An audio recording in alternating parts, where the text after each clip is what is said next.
ආලෝකමත් කරගන්නේ සොඳුරු පින්බර සංඛ්‍යාවේදී විශේෂයෙන් මතක් කරගන්න අවශ්‍යයි ශ්‍රී විජයාරාම විහාරස්ථානයේ කේන්ද්‍ර කරගෙන පැවැත්වෙන ශ්‍රී විජය පොසොන් නිර්මාණ ආසිරිය මේ ශ්‍රී විජයාරාම විහාරස්ථානය අතිශය රාමණීය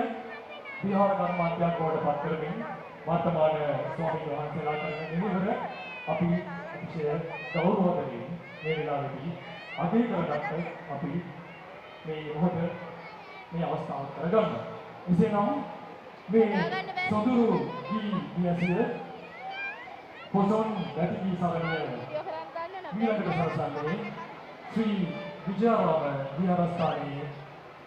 දහම් පාසලේ පුංචි දරුවන්ට අපි අත්වල සංඝාදයෙන් ආරාධනා කරමු මේ විජය නිර්මාණ ආසිරිය සාසනයට පොසොන් වැටිගී